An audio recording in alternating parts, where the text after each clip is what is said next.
The wedding hall shimmered with golden lights, laughter spilling from every corner as guests clinked glasses and exchanged congratulations. The air was heavy with perfume and pride, a celebration years in the making. I stood near the back, watching as my brother, the center of everyone's attention, basked in the glow of admiration. He had always been the golden child, the one who followed the rules, made the grades, and became everything our parents could brag about. I, on the other hand, was the quiet shadow at every family gathering, the one whose choices never quite fit the mold they wanted. The music softened, and suddenly, the master of ceremonies announced it was time for the speeches. My brother stepped forward, tall and confident, holding his glass high. Everyone's eyes turned toward him, including mine. For a brief moment, I felt proud. This was his big day, his moment of joy. But that feeling didn't last long. As he began to speak, his tone shifted from heartfelt gratitude to something sharper, something meant to sting. He spoke about family, about the people who supported him, and then, almost playfully, he turned toward me. "And of course," he said, his voice dripping with irony, "we can't forget my sibling, the family's little embarrassment." A wave of laughter erupted around the room. Some people chuckled awkwardly, unsure if it was appropriate, while others laughed freely, enjoying the show. My cheeks burned. My chest tightened. I felt the world closing in, every pair of eyes sneaking a glance my way. My mother gave a strained smile, pretending not to notice, while my father looked down at his plate. It wasn't the first time he'd said something cruel, but saying it there, publicly, in front of hundreds of people, cut deeper than I could ever describe. I kept my smile, though my heart was breaking behind it. I nodded as if it were a harmless joke, pretending to laugh along, because that's what I had always done. I had learned long ago that silence was safer than confrontation. The moment lingered too long, his smirk staying on his lips as he raised his glass again, moving on to thank others. The crowd clapped, the music returned, and the laughter resumed, as if nothing had happened. But inside me, something quietly cracked. I glanced around the room, searching for somewhere to escape, to breathe. Every sound felt louder than usual. The clinking glasses, the DJ's microphone feedback, the chatter of guests still giggling about his joke. I wondered how easily people could laugh at someone else's pain when it was dressed up as humor. My brother had always known how to make others laugh, even if it came at my expense. The memories came rushing back, every family dinner where he mocked my dreams, every gathering where my achievements were brushed aside. I remembered the time I told them I wanted to start something on my own, and how he laughed until he cried, saying I'd never make it without him. I had spent years trying to prove my worth, trying to fit into a world that always seemed to have a place for him and not for me. That night, though, something about the humiliation felt different. It wasn't just painful, it was awakening. As I sat there, watching him move through the crowd, shaking hands and taking pictures, I realized how easily people could confuse arrogance with charm. My brother's world revolved around validation, around the applause of others. And as much as it hurt, I knew I didn't need that kind of applause. Still, the sting wouldn't go away. My throat tightened every time I tried to swallow. My fingers trembled as I picked up my glass, forcing myself to appear calm. I heard a few guests whisper near me, their words muffled but their pity unmistakable. One woman even leaned toward another and said softly, "Poor thing, he shouldn't have said that." I wanted to disappear, to sink into the floor and never come back up. But I didn't leave. I stayed. I stayed because leaving would have meant he'd won, that he could define who I was with a single cruel sentence. So I stood there, quiet but unbroken, breathing through the ache in my chest. Every moment stretched on, each laugh echoing in my ears, but I held my ground. Deep down, I knew I didn't deserve the title he'd given me. I wasn't the family embarrassment. I was simply someone who hadn't followed the path others had drawn for me. I had stumbled, yes, but I had learned too. I had faced failures he could never imagine, and I had survived them without applause, without help, without a stage to stand on. As the night went on, His words replayed over and over in my head like a cruel melody that wouldn't fade. The people around me continued to celebrate, unaware of the storm I was quietly weathering. I kept my head high, my expression steady, but inside I was unraveling piece by piece, heartbeat by heartbeat, beneath the weight of humiliation that only family can inflict. The music swelled again after his speech, but to me, it all sounded distant, like echoes trapped underwater. I sat there, motionless, smiling at the right moments, clapping when I was supposed to, while my heart ached beneath the surface. It was a strange kind of pain, the kind that doesn't show, that hides behind laughter and polite nods. I could feel my pulse in my throat, my hands trembling slightly as I pretended to sip from my glass, afraid that if I moved too suddenly, everyone would see right through me. The world around me was wrapped in light and color, but all I could feel was the heaviness of humiliation settling deep into my chest. I wanted to leave, to walk out into the cold night air, but my legs felt like stone. Every time someone brushed past me, offering a smile or a meaningless "you okay?" I forced a grin that didn't reach my eyes. I had become an expert at pretending everything was fine, at disguising pain as poise. Years of being the disappointment of the family had taught me how to wear masks that even I began to believe in. The laughter from the guests still rang in my ears. Each echo reminded me of that one cruel line, the family embarrassment. It replayed over and over, cutting deeper each time. My brother was surrounded by people who adored him, who saw him as the successful, charming man who could do no wrong. No one saw the tiny fractures in the smiles he left behind, the bruises his words could leave on someone who loved him once without condition. I looked around the hall, seeing faces that had watched me grow up. Relatives who had once pinched my cheeks, praised my school drawings, promised they were proud of me. Now they avoided my gaze, unsure how to respond, pretending they hadn't heard what he said. Maybe they didn't want to get involved. Maybe they agreed with him. The uncertainty was worse than the words themselves. My mother sat quietly at the family table, adjusting her scarf, her expression unreadable. My father busied himself with his phone, refusing to meet my eyes. That silence from them, so familiar, so predictable, hurt more than my brother's mockery. Because silence, I'd learned, can wound as deeply as words. It was the silence of people who chose peace over truth, image over kindness. And that silence wrapped around me tighter than any embrace. I tried to remind myself to breathe. The hall was filled with the scent of flowers, perfume, and champagne, too sweet, almost suffocating. My brother was dancing with his bride, the picture of joy, as cameras flashed around him. I watched him, the same boy who used to steal my toys and laugh when I cried, now a man who could humiliate his own sibling and still be cheered for it. He'd always been good at winning people over, always knew what to say, how to look, when to smile.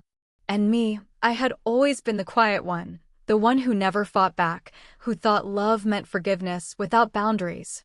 I remembered all the times he'd mocked me before, when I failed an exam, when I changed my career path, when I tried to follow a dream that didn't fit the family's expectations.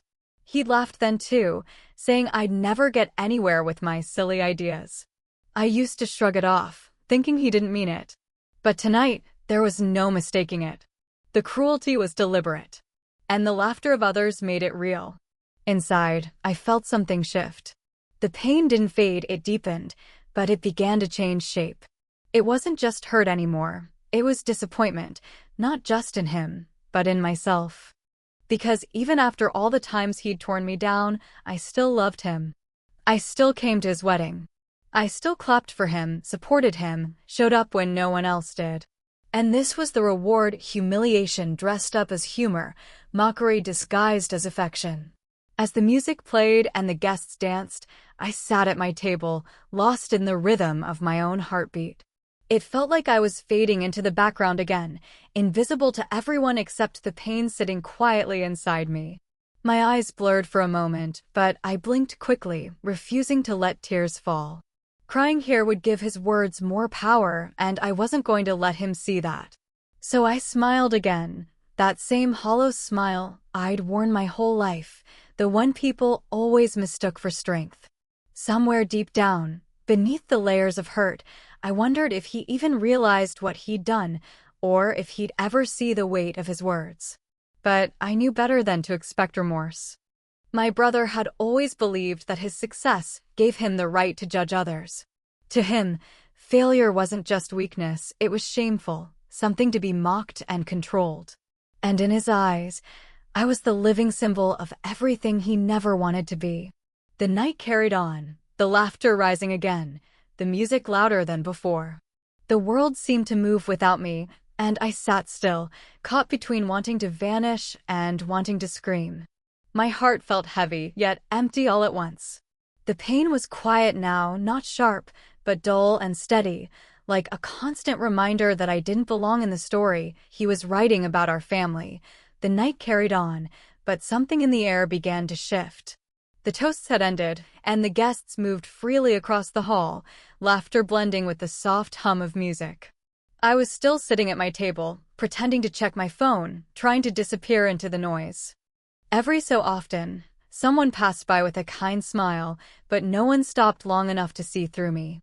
The words "family embarrassment" still echoed in my chest like a bruise I couldn't cover.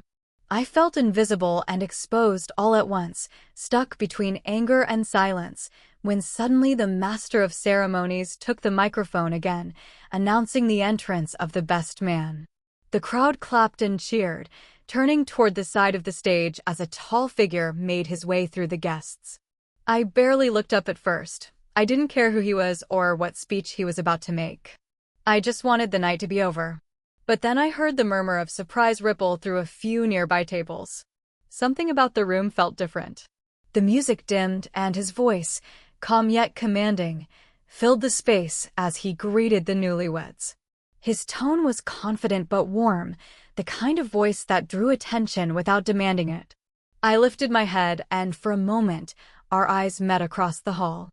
He paused slightly when he saw me, just a flicker, but it was enough to make my breath catch. There was something familiar in the way he looked at me, a recognition I couldn't place. I glanced away quickly, pretending to fix my hair, convincing myself it was nothing. He probably looked at everyone that way. But then he smiled, a soft, knowing smile, and continued his speech. He spoke about friendship, about loyalty, about what it meant to truly stand beside someone through their best and worst moments. His words carried weight, a sincerity that didn't need exaggeration. The guests listened, charmed by his eloquence, unaware that beneath his composed tone there was a quiet undercurrent of something more, something directed not at the groom, but at me. I could feel it, even if I didn't understand it yet. As he spoke, I noticed my brother's expression change. The usual confidence in his eyes wavered for a moment, replaced by a flicker of discomfort. It was subtle, but I caught it. My brother had never liked sharing the spotlight, and for the first time that night, the room wasn't entirely his. The best man wasn't just a formality. He carried a presence that couldn't be ignored. And with every sentence, every pause, it felt as though his words were gently unraveling the image my brother had worked so hard to maintain. When he mentioned integrity, how it mattered more than reputation, I saw my brother shift in his seat. The guests clapped politely, assuming it was just another sentimental speech, but I could feel the tension rising. There was something unspoken between them, a history perhaps, something my brother didn't expect to resurface tonight. I leaned forward slightly, curiosity cutting through my sadness, as if the fog of humiliation had lifted just enough for me to notice the cracks forming in his perfect night. Then, the best man did something unexpected. He stepped down from the small stage and began walking toward the tables, still speaking into the microphone. His words were steady, his smile unwavering, but his eyes stayed locked on mine. My heartbeat quickened. People began to turn, following his gaze, and for a moment, I wished the ground would swallow me whole. I didn't know why he was looking at me, didn't know what connection he was about to reveal. He reached my table, standing just a few feet away. The music had faded completely now, leaving only the sound of his voice echoing through the hall. Sometimes, he said, the ones we overlook, the ones we underestimate, are the very people who teach us what strength truly looks like. His words hung in the air, heavy and deliberate.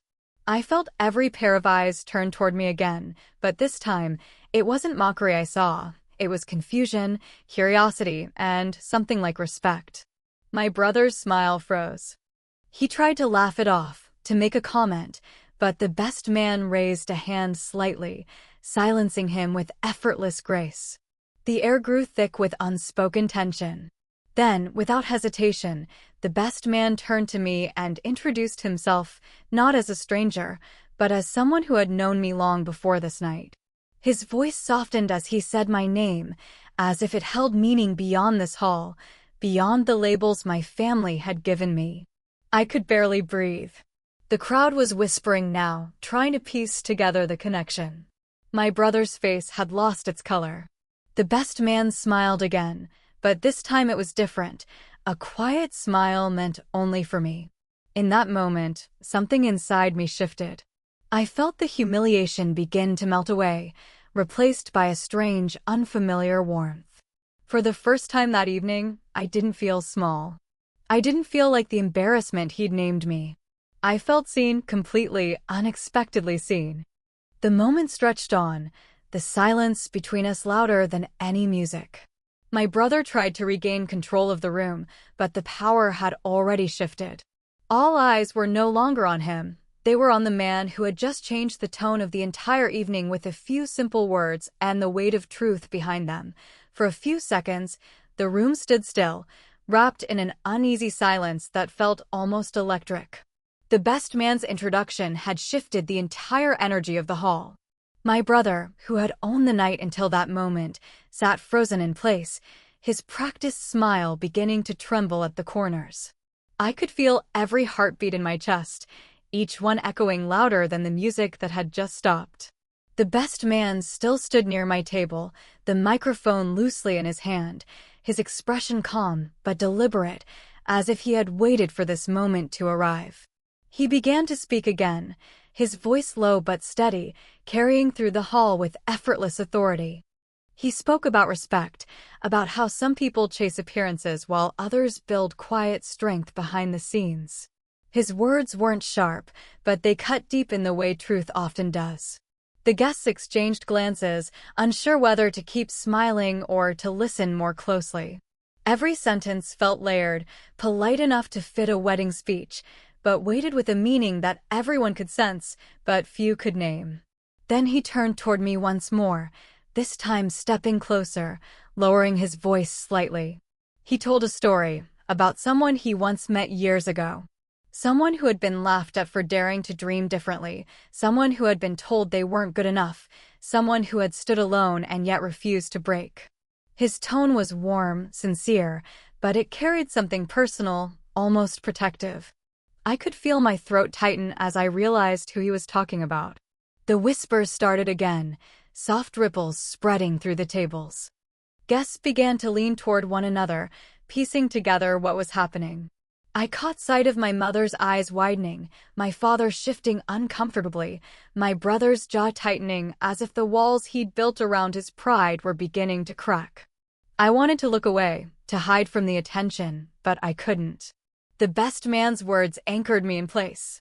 He described how this person, this embarrassment, had worked quietly, built something meaningful, helped others when no one was watching. He said that real strength doesn't need an audience, it simply endures. The words settled over me like a slow wave, washing away the sting of earlier laughter. I hadn't expected anyone, let alone him, to speak on my behalf. For so long, I'd carried the weight of others' judgment alone, but in that moment, I wasn't invisible anymore. My brother's bride looked from him to the best man, confusion flickering across her face. She didn't know the story, not fully, but she could sense the tension. My brother tried to interrupt, raising his voice with forced laughter, but the best man continued speaking, each word calm and measured, like he was holding up a mirror my brother couldn't turn away from. The truth was being told, not cruelly, not loudly, but with the kind of quiet honesty that strips away pretenses. I saw something shift in the crowd. The laughter that had filled the hall earlier had vanished, replaced by a hush of realization. A few guests nodded subtly, some even looking at me with expressions that carried something close to apology. The best man didn't have to say my name again. Everyone knew. Everyone understood now that the joke my brother had made, the cruel, careless jab, wasn't just unkind, it was wrong. For the first time that night, I looked at my brother directly. His eyes met mine, and in them I saw something I'd never seen before, not confidence, not superiority, but fear. It was the kind of fear that comes when the truth starts to peel back the layers of pride someone has worn for too long. He tried to smile again, but it faltered. He took a sip from his glass to hide the tremor in his hand, his posture rigid, his laughter hollow. The best man's story came to a pause. He looked at me once more, his expression softening, almost as if to say that I didn't need to hide anymore. Then, turning to the crowd, he ended that part of his speech with a single, deliberate line. Sometimes, the person we least expect becomes the one who changes everything. The room erupted in quiet applause, hesitant at first, then stronger, as if everyone was trying to make up for their earlier laughter. The sound filled the space differently this time, not with mockery, but with respect. I sat there, still, unable to trust what I was feeling. My chest was tight, not from pain but from something like relief. For so long, I had carried my silence like a shield, believing that dignity meant staying quiet. But as I watched my brother sitting there, his confidence fading in front of a crowd that once adored him, I realized that truth has its own kind of voice, and sometimes it doesn't need anger to be heard. The best man returned to his seat, and the music slowly began again, softer now, as if even the band sensed the change. Conversations resumed, but they were different, gentler, more careful. People glanced at me with eyes that seemed to see me for the first time, as though I had suddenly stepped out from a shadow I hadn't known I'd been standing in. My brother kept his eyes on the table, the echo of his earlier words now haunting the silence between us. The applause faded slowly, leaving behind an uneasy stillness. My brother sat stiffly, his shoulders tense, his hand gripping the edge of the table as though holding on to something invisible. His once confident posture had faltered, the charm he wore like a crown slipping bit by bit. Around him, guests whispered softly, their earlier admiration replaced by awkward silence. The air had changed. The same people who had laughed at his joke now looked at him with uncertain eyes. He tried to laugh it off, raising his glass again, forcing a grin that didn't reach his eyes, but it was no use. The mask he had worn for years had cracked under the weight of truth, and everyone could see it. He avoided looking at me. That in itself spoke volumes. My brother, the man who had mocked me without hesitation, couldn't meet my gaze. It wasn't anger I saw in him anymore, it was discomfort, the slow realization that he had crossed a line he could never quite step back over. He busied himself with small gestures, straightening his tie, whispering something to his bride, but she wasn't smiling now. Her eyes darted between him and me, confusion and disappointment flickering across her face. It was strange to see him this way, unsteady, vulnerable. For as long as I could remember, he had been untouchable in the eyes of everyone around us. The perfect son, the reliable brother, the golden example. I had lived my whole life under the shadow of that image, constantly reminded of how I fell short. But that night, that carefully constructed version of him began to crumble, not because I fought back, but because someone else had simply spoken the truth. And truth, when it finally arrives, doesn't need to shout, it just needs to exist. I watched him shift in his seat, trying to regain control of the moment. He picked up his glass and stood, pretending to make another toast. "Let's not make this too serious," he said with a forced chuckle. "It's a wedding, after all." His voice cracked slightly at the end, betraying the tension beneath his attempt at charm. A few people clapped weakly, others smiled politely, but the atmosphere was heavy. He was losing the room, and he knew it. The confidence he wore so naturally had drained away, replaced by the uneasy awareness that his actions had consequences. For the first time, I didn't feel small under his gaze. I didn't feel the weight of his judgment or the sting of his words.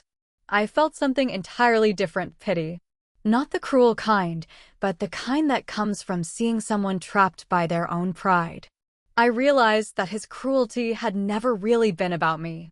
It was about his fear of failure, fear of not being enough, fear that the perfection he projected might one day be questioned. He had spent so long defining his worth by comparison that tearing others down became his way of staying above water. As the evening went on, I saw that fear flicker behind his smile every time someone approached him, every time the best man's words replayed in his mind. I could see it in the way he avoided conversations, how his laughter came too late or too loud.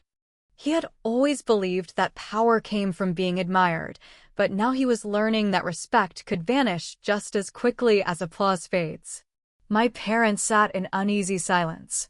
My mother's eyes were on him, but her expression was unreadable, caught between defense and disappointment. My father, who had always been proud of his elder son's success, now stared into his glass, pretending not to notice the tension. For years, they had praised him without question, believing his achievements reflected the family's worth. Now, the illusion was cracking right in front of them, and they didn't know how to respond.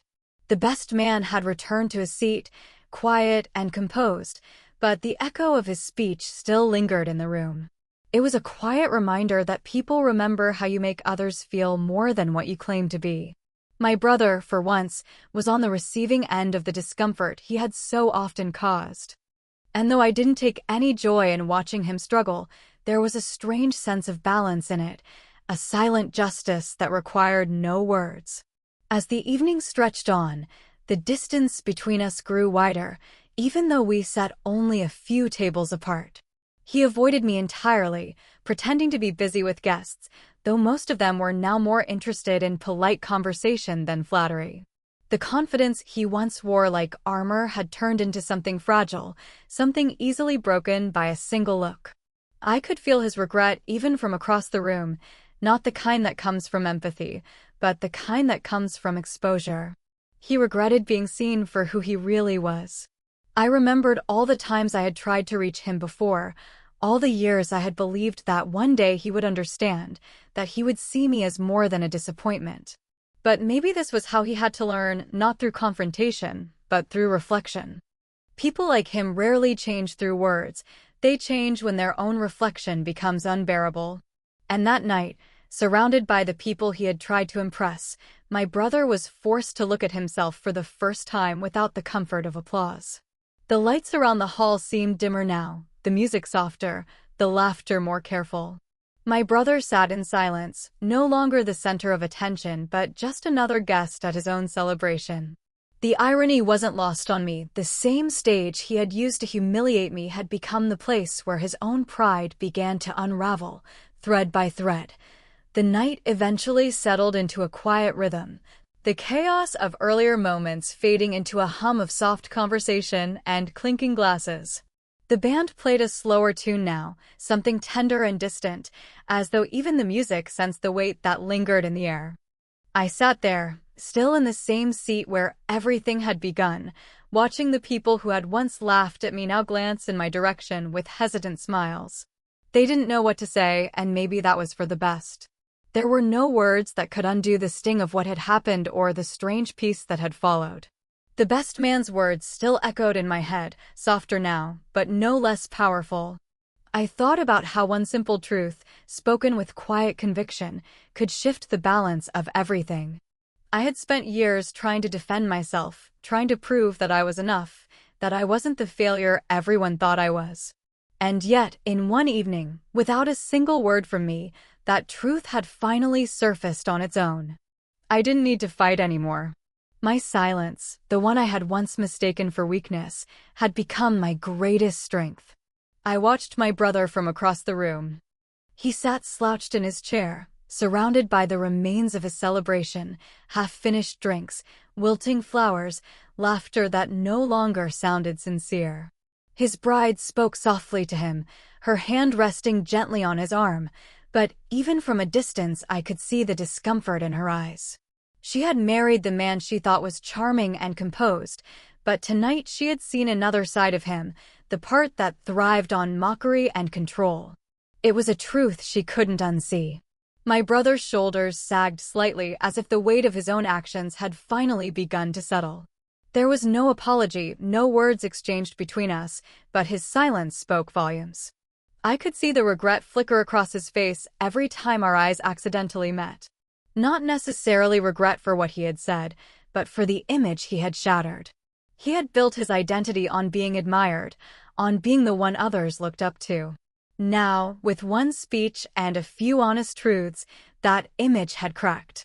And yet, I didn't feel triumph. What I felt was something quieter, deeper understanding.